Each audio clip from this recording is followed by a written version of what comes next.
일반적으로 사람들은 혼란이나 혼돈을 싫어합니다. 다른 표현으로 사람들은 불확실성을 싫어합니다. 우리 학교에서 수업을 들으면 진리와 거짓을 분명하게 구별할 수 있습니다. 학교에서 수업을 들을 때는 적군과 아군이 분명하게 구분이 됩니다. 근데 현실 속에 들어가면 적군과 아군이 구분이 잘 안 되고 진리와 거짓이 헷갈립니다. 제가 의과대학을 다닐 때 해부학 시간에 해부학 책을 보면 동맥은 빨간색, 정맥은 파란색, 신경 노란색 잘 보여요. 빨간색, 파란색, 노란색. 실제 사람을 보니까 다 똑같아. 정맥이나 정맥이나 이렇게 뭐 신경이나 색깔이 다 똑같아. 구분이 안 가요. 실제 들어가 보면 이게 전혀 구분이 안 가요. 근데 책을 보면 잘 보입니다. 이게 빨간색, 노란색, 파란색. 사람을 만나보면 정말 이 사람 좋은 사람, 믿을 만한 사람이다 이렇게 생각되는 사람이 있고, 이 사람은 정말 별로고 신뢰하기 힘들다 이렇게 생각하는 사람이 있습니다.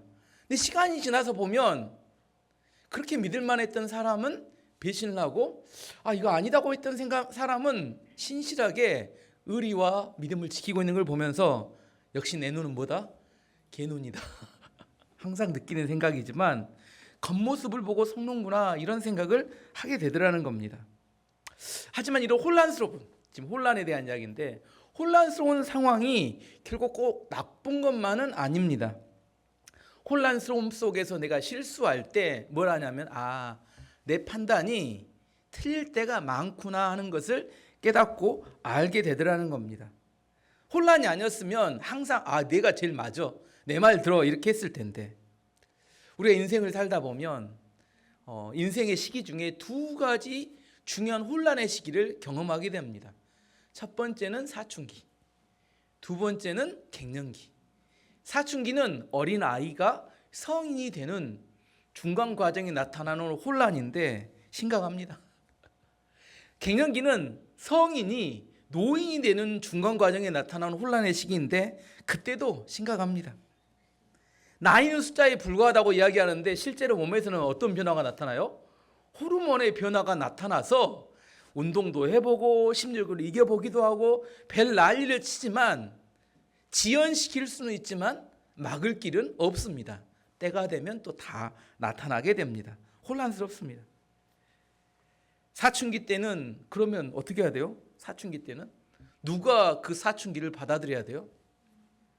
부모가 받아들여야 돼요? 자녀가 받아들여야 돼요?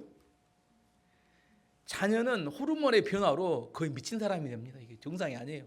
얘가 거의 반 미치게, 시간에 처음에는 말 듣는 것 같은데 시간이 지나면 지날수록 얘가 이상해집니다. 다른 사람이 되구나. 그래 중2를 미친 정상증이 아닌 애들이라고 하잖아요. 그 전까지는 그렇게 사랑스러웠는데. 근데 부모는 뭐예요? 맨정신입니다. 아이는 미쳤는데 부모는 맨정신이니까 누가 미쳐요? 부모가 미치고 팔짝 뛰죠. 부모가 계속 이야기하면 내 말 들어. 하지만 아이가 말을 듣습니까? 아이는 마음속에 이제 부모의 모습을 다 알아버렸어. 옛날에는 부모가 완벽한 줄 알았는데 나보다 허점이 많고 나보다 실수가 많네. 그러면 뭐라고 생각해요? 별 볼 일 없구나. 그러면서 이제 자기 생각, 자기 판단을 따라 행하기를 원합니다. 누가 받아들여야 돼요? 부모가 받아들여야 행복합니다. 갱년기도 마찬가지입니다. 갱년기의 변화는 누가 받아들여야 돼요? 자기 자신이 받아들여야 됩니다. 누가 받아줄 사람이 없어요.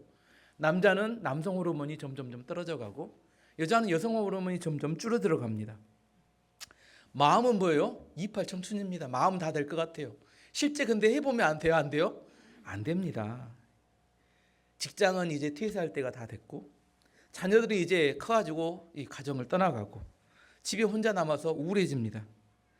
몸, 마음, 사회적 주의 다 달라지는데 받아들여야 행복할 수 있습니다.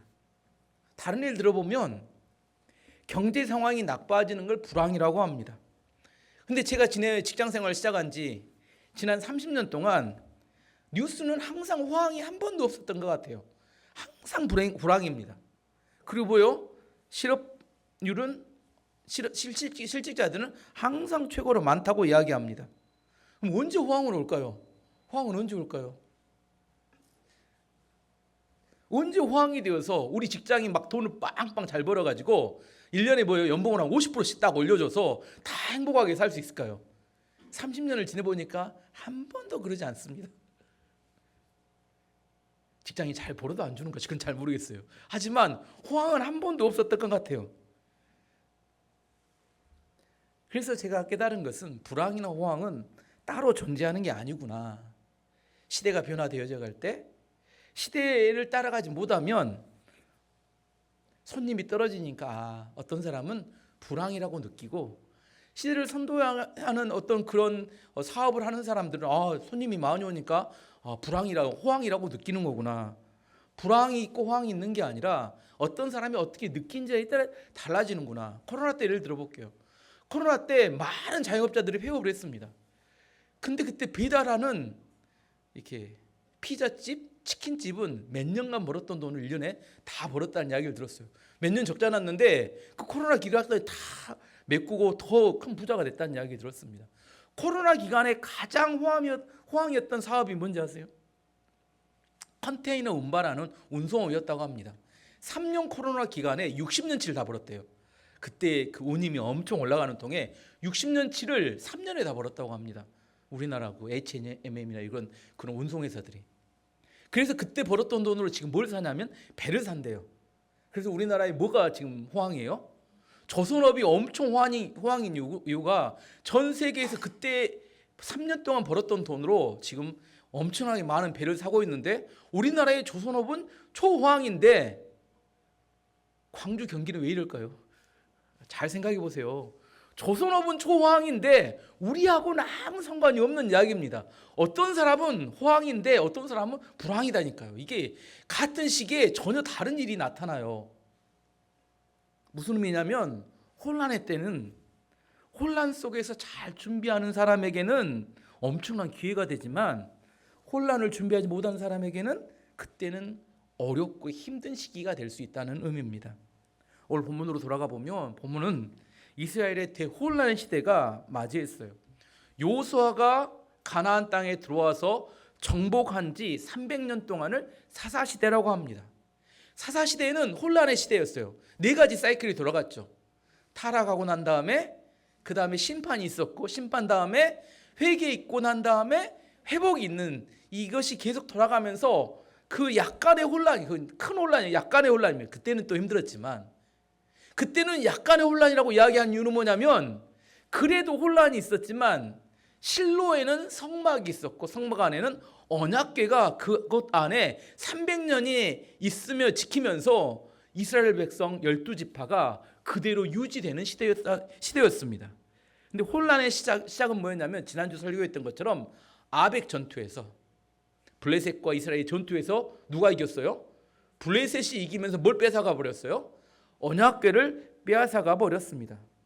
언약궤를 빼앗기면서부터 이제 대혼란이 시작된 겁니다. 언약궤를 빼앗긴 게 뭔 대수냐, 뭔 큰일이냐. 300년 동안 언약궤는 실로의 성막에 있었는데 그 300년 만에 언약궤가 빼앗기고 말았습니다. 블레셋에.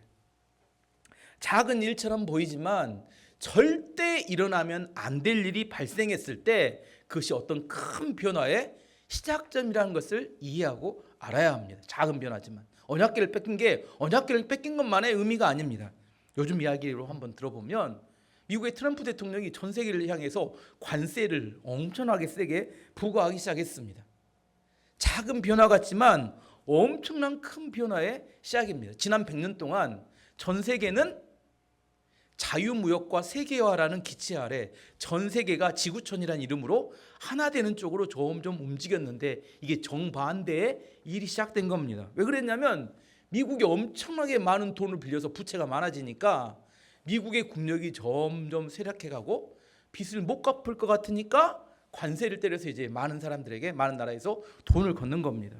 하지만 이 변화가 어떤 의미냐면, 점점 미국이 약해진다는 것은 전 세계가 그동안 경찰 국가로 지켜줬던 미국이 더 이상 경찰 국가를 포기한다는 의미입니다. 경찰 국가를 포기하면서 나타나는 전 세계적인 현상이 뭐냐면 전쟁입니다. 러시아가 우크라이나를 침략하고, 하마스가 이스라엘을 침략하고, 파키스탄과 인도가 전쟁을 하려고 하고, 중국이 대만을, 남한과 북한은 어떻게 될지 모르겠어요. 미국이 이제는 패권이 무너져가면서 나타나는 현상이 관세라는 그런 어떤 의미의 어떤 상징적인 사건이 시작됐지만, 결국 이 사건은 시간이 지나면서 전 세계는 전쟁이 자주 발생하는 상황으로 점점 변해가고 있다는 사실을 지금은 느끼지 못하지만 이제 시작이니까 나중에 가서 보면 그때 그것의 역사의 시작이 그 지점이었구나 이렇게 생각할 수도 있다는 겁니다. 전쟁이 많아질 걸로 생각돼요. 이건 뭐하고도 비슷해요. 요한계시록을 봐도 요한계시록 보면 전쟁이 많아질 거. 근데 앞으로 시대는 전쟁이 많아질 것 같아요. 그래서 우리나라는 요즘 뭐가 또 호황이에요? 방산 산업이 미사일, 총알 이런 거 파는 방산 산업이 엄청 호황이라고 합니다. 근데 그 호황이 좋은 건가 나쁜 건지 잘 모르겠어요. 하지만 전 세계는 지금 현재 그렇게 변화해가고 있습니다. 본문으로 다시 돌아오면 블레셋 왕들이 아벡 전투에 승리하고 언약궤를 뺏어간 다음에 좋았어요, 힘들었어요? 언약궤가 블레셋에 들어가서 엄청나게 고통을 당합니다. 가는 곳마다 피풍이 발생해요. 그러니까 그들이 뭘 결정해요? 그 언약궤를 어디로 보내야겠다? 다시 이스라엘로 돌려보내야겠다. 그래서 수레에 실려진 언약궤가 다시 베세메스 이스라엘로 돌아옵니다. 베세메스 백성들이 너무 좋아서 기뻐하며 환호성을 올리고 수레의 나무를 이렇게 장작으로 삼아서 서로 하나님께 제사를 드리면서 너무 기뻤어요. 기쁨은 딱 거기까지. 또 베세메스 사람들이 뭘 생각해요? 언약궤에 대한 호기심이 생겼어요. 한번 상자가 나왔는데 옛날에 성막에 있었다는 상자인데 그 상자가 어떤지 궁금해서 몇 명이 70명이 합의를 봐서 함께 가자. 혼자 가면 쫄리니까 함께 봐서 뚜껑을 딱 열었는데 어떻게 돼요? 모두 싹 한꺼번에 하나님 심판으로 죽게 됩니다. 그러자 베세메스 사람들이 큰 충격을 받습니다. 언약궤가 돌아오면 뭐라고 생각했는데 큰 축복이 임할 거라고 생각했는데 축복이 아니라 오히려 뭐가 임했어요? 큰 심판과 저주와 재앙이 임하게 된 겁니다. 그래서 그들도 뭐라고 생각해요? 똑같습니다. 블레셋 사람들은 어떻게 하면 빨리 언약궤를 어디로 빨리 다른 데 지역을 보내야 되는데 막 서둘러서 보내야 될 장소를 막 수소문했습니다. 그래서 찾은 곳이 어디였어요? 기랏 여아림을 찾아냈습니다. 기랏 여아림은 베세메스에서 가까웠고 또한 그곳에는 아미나답이라는 레인 가족이 살고 있었습니다. 지도 한번 봐보겠습니다. 어디 있는지 한번 확인하고 가야죠. 베세메스가 보인가요? 10번인가요? 10번이 베세메스, 9번인가요? 베세메스 보이고 그 위에가 기랏 여아림이 보이시죠? 나중에 그 기랏 여아림에 갔던 언약궤는 어디로 가냐면 예루살렘으로 갑니다. 그래서 저게 가까운 곳입니다. 베세메스로 갔던 언약궤가 기랏 여아림으로 가고 그곳에 있다가 예루살렘으로 옮겨가게 되는데 어쨌든 기랏 여아림으로 보내게 되었습니다.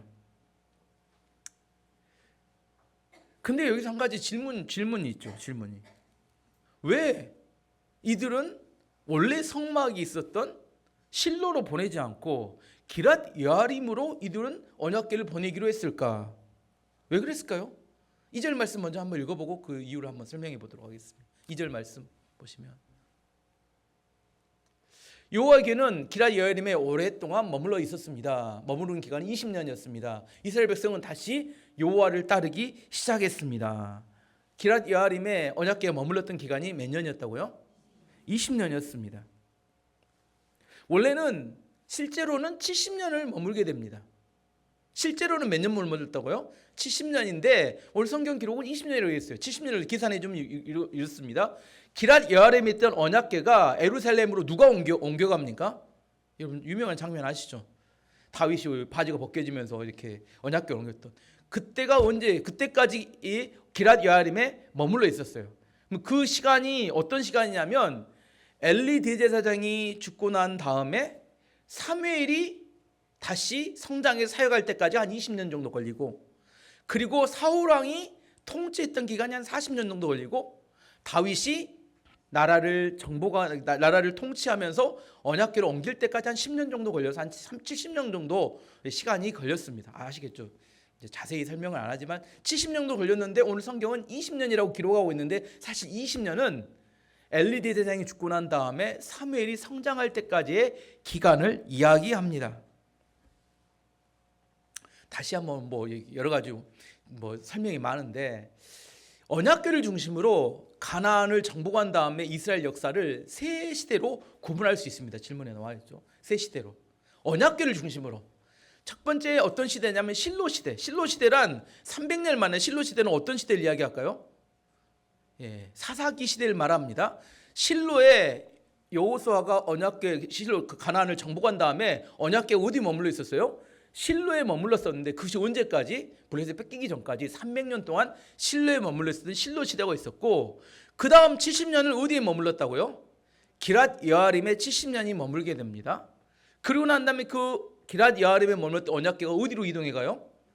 예루살렘으로 이동해 가는, 예루살렘에 다윗이 이동한 이후에 남유다 이스라엘이 멸망할 때까지, 바벨론의 포로로 잡혀갈 때까지 BC 586년이 한 400년 동안이 예루살렘 시대입니다. 무슨 말이냐면 실로에 300년이 있었고 예루살렘에 400년이 있는 그 중간 70년 동안은 임시로 기럇 여아림에 머물러 있는 시기였는데, 그 시기가 뭐였냐면 대혼란의 시대였다는 겁니다. 대혼란의 시대였어요. 왜 혼란의 시대였냐? 첫 번째는 뭐냐면 언약궤는 원래 어디 있어야 돼요? 성막 안에 있어야 되는데, 성막이 아니라 어디로? 따로 언약궤만 혼자 기럇 여아림에 있었기 때문에 하나님께 드린 제사가 있었을까요? 없었을까요? 70년 동안 하나님께 제사를 한 번도 지내지 않고 지냈던 70년이었어요. 이게 진짜 어려운 일이에요. 여러분에게 예배를 드리지 말고 70년을 지내라고 하면 이게 쉬운 일이겠어요? 이스라엘 백성들은 70년 동안 예배를 제대로 드리지 못했습니다. 원래 언약궤는 누가 관리하는 일이었어요? 성막의 제사장이 관리했어야 되는데, 이 언약궤가 어디로 가 있었냐면 기럇 여아림에 누가 관리했어요? 아미나답의 아들이었던 엘리야살이 관리하는, 이 사람은 레위 사람이었습니다. 혼자 관리했어요. 근데 여기서 좀 더 설명을 해보면 왜 실로로 보내지 않고 기럇 여아림에 머물게 했을까? 그 이유를 이렇게 설명합니다. 아벡 전투, 20년 전에 있었던 아벡 전투, 블레셋과의 전투할 때, 그때 언약궤를 빼앗을 때 그 블레셋이 실로까지 가서 성막을 다 무너뜨렸을 걸로 추측을 합니다. 뭔 말인지 이해하시겠어요? 그 전쟁을 할 때 실로까지 가서 이렇게 성막이 다 무너져 버렸기 때문에 언약궤가 돌아왔지만 돌아갈 성막이 없었을 걸로 추측을 합니다. 돌아갈 성막이 있어요? 돌아갈 성막이 없었어요. 그리고 또 하나는 뭐냐면 언약궤를 뺏긴 이후로 블레셋과 이스라엘 사이에 누가 주도권을 쥐고 있었을까요? 블레셋이 이스라엘을 침략해서 통치하고 영향을 미치고 있는 시기였어요. 그래서 베세메스 사람들이 그 언약궤를 실로로 보낼 수 없었고, 어디로요? 기럇 여아림에 누구만 관리하도록?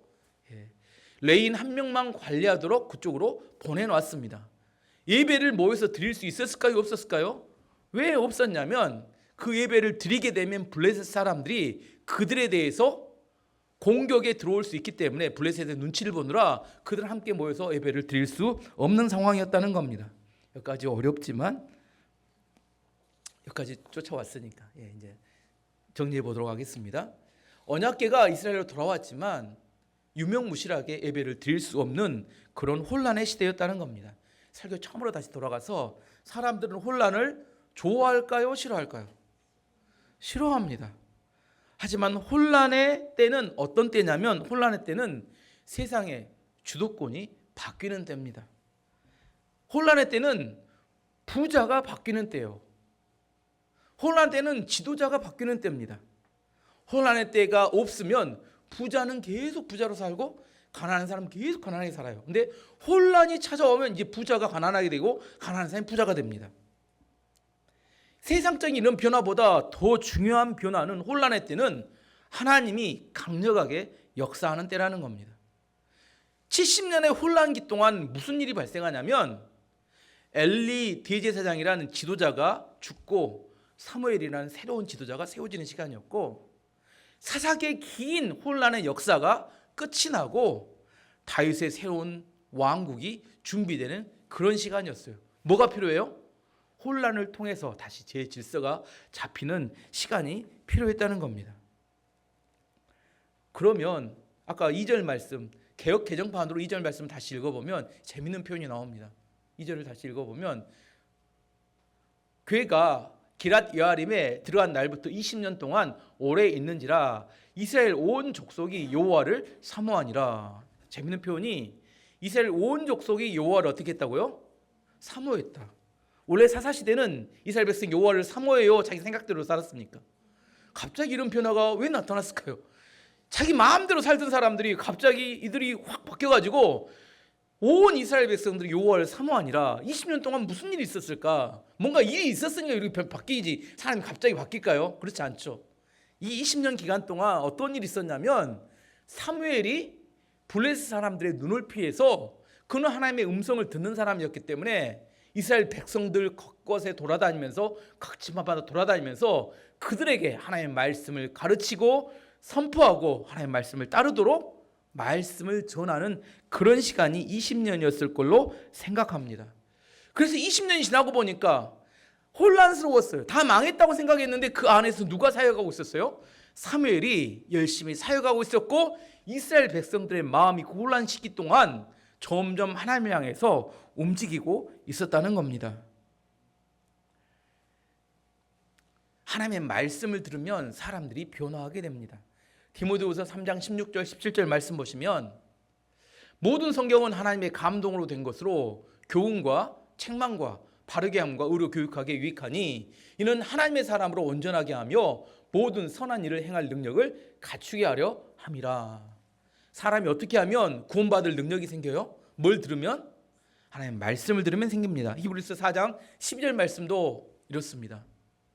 하나님의 말씀은 살아있고 활력이 있어 좌우의 날선 어떤 것보다 예리하여 혼과 영과 및 관절과 골수를 찔러 쪼개기까지 하며 또 마음의 생각과 뜻을 판단하나니 하나님의 말씀은 구원하는 능력뿐만 아니라 사람의 마음을 드러내고 판단하는 능력이 있습니다. 사람들이 자기 말에 자기가 속습니다. 내가 어떤 사람이고 어떤 상태인지 사람들이 자기가 잘 몰라요. 내가 어떤 누구인가요? 내가 어떤 상태에 있나요? 언제 알아요? 하나님 말씀을 들을 때 진리 대신 하나님 말씀에 서게 되면 내가 누구인지를 알게 되고 나의 연약함과 죄악됨을 깨닫게 됩니다. 20년 동안 사무엘이 하나님 말씀을 가지고 백성들을 준비시켰어요. 그들에게 말씀을 가르칠 때 자신들이 어떤 존재이고 어떤 상태에 빠져 있는지를 깨닫고 알게 됩니다. 준비가 되었다고 생각했을 때 사무엘이 이스라엘 백성들에게 이제 뭐라고 명령하냐면 미스바로 모이라고 명령을 합니다. 3절에서 5절까지 말씀 보시면 사무엘이 이스라엘 모든 지파에게 말했습니다. 만약 여러분이 진심으로 여호와께 돌아오려면 여러분 가운데 있는 이방 신들과 아스라드 우상을 없애버려야 하오. 여러분이 온전히 여호와께 자신을 바치고 여호와만을 섬겨야 하오. 그러면 여호와께서 여러분을 블레셋 사람들에게서 구해 주실 것이오. 그리하여 이스라엘 사람들은 바알과 아스라드 우상을 없애버리고 오직 여호와만을 섬겼습니다. 사무엘이 말했습니다. 모든 이스라엘 사람들은 미스바에 모이시오. 여러분을 위해 여호와께 기도드리겠소. 사무엘이 이스라엘 백성들에게 구원받을 수 있는 방법을 선포합니다. 구원받을 수 있는 방법은 이렇습니다. 진심으로 하나님께 돌아오려면 첫 번째 뭘 해야 된다? 이방신과 아스라드 우상을 버려야 합니다. 두 번째, 온전히 하나님만을 섬겨야 합니다. 그러면 하나님께서 여러분을 어디서? 블레셋에게서 구원해 주실 것입니다. 이스라엘 백성들은 사무엘의 이야기를 듣고 이들이 미스바로 모였어요. 원래 이 사람들이 모일 사람들이에요? 안 모일 사람들이에요? 이 사람 안 모일 사람들입니다. 왜 모였어요? 이들이 모인 이유는 이제 마음이 준비되었다는 겁니다. 온 이스라엘 백성들이 미스바로 모였습니다. 그리고 그곳에서 하나님께 제사를 드리며 회개합니다. 뭐라고 해요? 우리가 여호와께 죄를 지었습니다. 6절 말씀 보시면 그래서 이스라엘 사람들은 미스바에 모였습니다. 그들은 땅에서 물을 길어내어 여호와 앞에 부었습니다. 그들은 그날 아무것도 먹지 않고 우리는 여호와께 죄를 지었습니다 하고 고백했습니다. 사무엘은 미스바에서 이스라엘을 다스렸습니다. 하나님의 은혜와 구원이 나타나기 전에 가장 먼저 나타나는 현상은 회개입니다. 회개 없는 구원은 없어요. 역대하 7장 14절 말씀 보면 내 이름으로 일컫는 내 백성이 그들의 악한 길에서 떠나 스스로 낮추고 기도하여 내 얼굴을 찾으면 내가 하늘에서 듣고 그들의 죄를 사하고 그들의 땅을 고칠지라. 사무엘이 하나님의 말씀을 계속 전할 때 이스라엘 백성들의 마음은 겸손해졌고 하나님 앞에 그들이 진심으로 회개하며 나오기 시작했어요. 하나님께서 사무엘을 통하여 새로운 이스라엘의 부흥과 새로운 변화를 시작해 하신 겁니다. 그런데 우리가 진짜로 회개하고 하나님께 나오면 우리는 뭘 기도해요? 하나님께서 블레셋을 딱 쳐가지고 싹 없애버리면 참 좋겠다 이렇게 생각하잖아요. 근데 실제로는 어떻게 됐어요? 그들이 미스바에서 모여서 회개 기도한다고 그들이 모인다고 집회한다는 이야기를 들었을 때 블레셋이 어떻게 합니까? 군대를 이끌고 이스라엘을 공격하러 옵니다. 이걸 통해서 볼 때 20년 동안 누가 영향력이 컸다는 걸 알 수 있어요? 블레셋이 이스라엘을 호시탐탐 항상 지켜보고 있다가 그들이 모이려고만 하면 뭐 했다는 거예요? 항상 공격했다는 겁니다. 20년 동안 그들이 침묵하고 있다가 드디어 사무엘이 보니까 이제 준비가 됐어요. 그래서 미스바에서 블레셋이 보든 말든 이제 상관없이 모여서 하나님께 회개하고 예배하고 기도합시다 이렇게 해서 실제 기도하고 모였는데 아니나 다를까? 뭐예요? 블레셋이 니들이 모여서 예배한다고 한번 두고 보자 하고 드디어 군대를 일으켜서 그들을 공격하러 쫓아오기 시작했습니다. 7절 말씀 보시면 이스라엘 사람들이 미스바에 모여 있다는 이야기를 블레셋 사람들이 듣고 이스라엘 공격하기 위해 올라왔습니다. 이스라엘 사람들은 이 소식을 듣고 두려워했습니다. 믿음으로 회개하고 결단하고 하나님만 섬기겠다. 하지만 블레셋이 올라오면 어떻게 돼요? 또 두려워해요? 용기를 가져요? 인간을 보면 딱 우리 수준이구나. 이들도 뭐 별발은 다르진 않구나 생각을 합니다. 그렇게 믿음으로 또 회개하고 또 결단해도 블레셋이 올라오면 또 어떻게 돼요? 또 무서워합니다. 그래서 사무엘을 쫓아가서 뭐라고 해요? 사무엘에게 우리들을 위해서 계속 기도해달라고 간곡하게 간청합니다. 8절 9절 말씀 보시면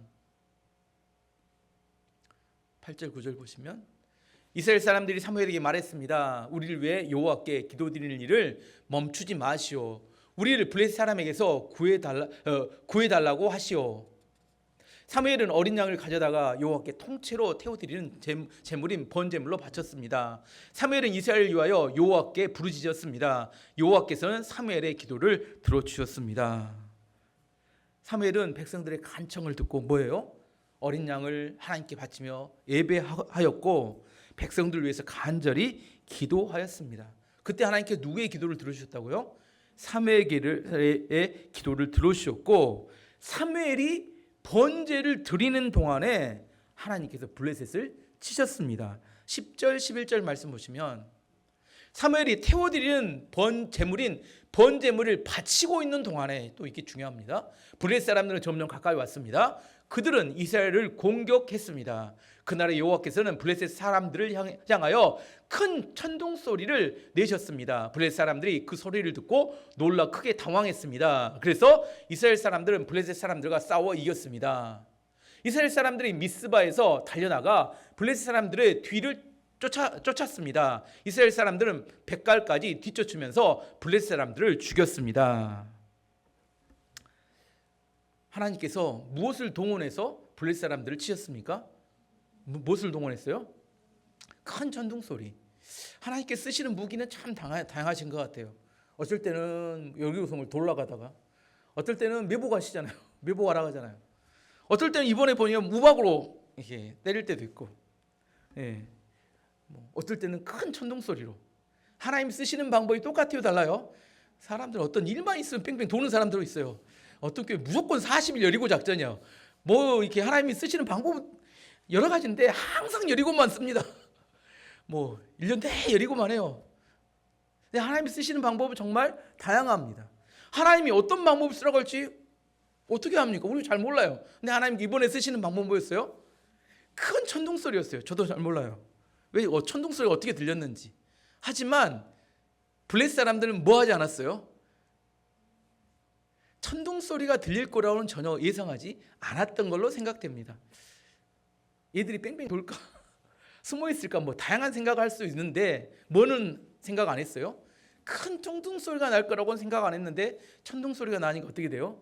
너무나 당황하고 또 이 사람들이 움츠려서 이렇게 당황에 빠집니다. 당황스러워합니다. 그 사이에 어떻게 해요? 이스라엘 백성이 나가서 그들을 치고 승리하게 됩니다.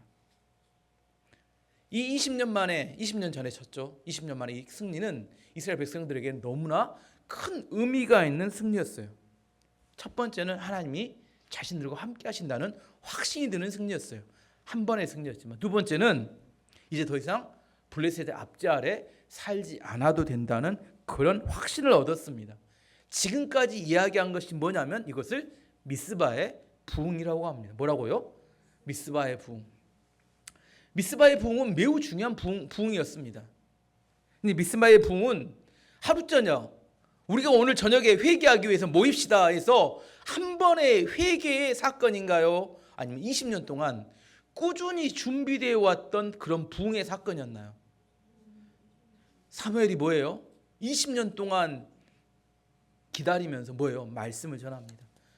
블레셋의 눈에 띄지 않게 말씀을 전하고 이스라엘 백성들의 마음을 경작하고 기경하고 뒤집어 엎으면서 하나님 앞에 준비된 마음을 갖도록 합니다.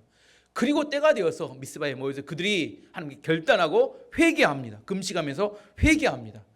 금식하고 회개한 것만 끝난가요? 또 뭐래요? 나가서 전쟁하며 싸웁니다. 블레셋은 가만히 둔다고 이기는 게 아니라 어떻게 해야 돼요? 나가서 전쟁에서 물리쳐야 사라집니다.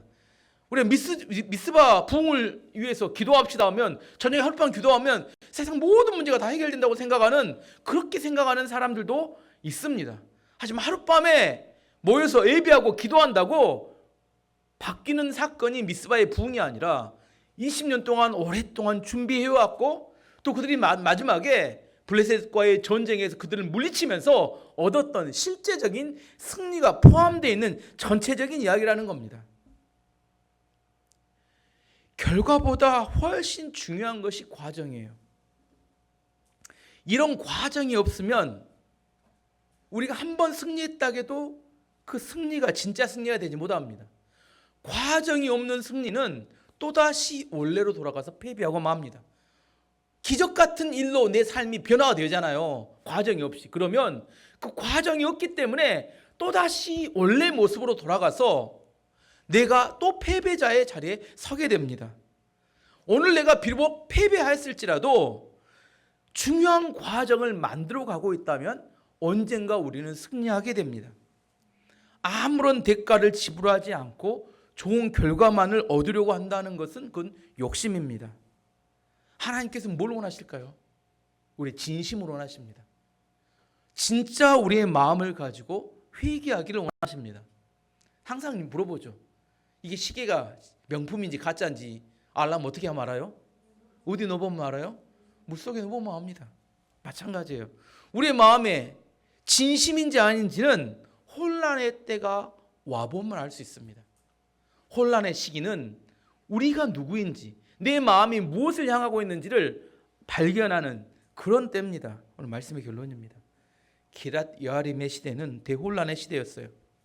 대혼란의 시대는 어떤 시대냐면 한 치 앞도 내다보기 힘든 그런 시기를 말합니다. 하지만 한 치 앞도 내다보기 힘들기 때문에 강력하게 하나님이 역사하시는 때입니다. 혼란의 때 우리의 마음을 기경해야 합니다. 그리고 하나님 앞에 나아가 우리 자신을 돌아봐야 합니다. 지금 현재 전 세계는 대혼란의 시대로 접어들었습니다. 혼란의 시대는 명확한 걸 붙들어야 돼요. 애매한 걸 붙들면 다 망합니다. 무엇이 명확해요? 살아계신 하나님 말씀을, 그것을 명확한 것을 붙들고 나머지를 다 상대화할 줄 알아야 합니다. 혼란하고 답답한 시대일수록 명확한 하나님의 말씀을 붙들고 그 말씀을 붙들고 나아가게 되면 오히려 그 혼란이 우리를 알면 큰 승리를 얻을 수 있는 절호의 기회가 됩니다. 언제 승리해요? 언제 우리 인생 역전됩니까? 안정적인 때는 절대 역전이 일어나지 않는다는 겁니다. 저는 우리 교회 성도님들이 혼란의 시기를 통해서 더욱더 영적으로 더 민감해지기를 원하고 하나님 말씀을 붙들고 큰 승리와 부흥을 이루는 교회와 성도가 되시기를 축원합니다.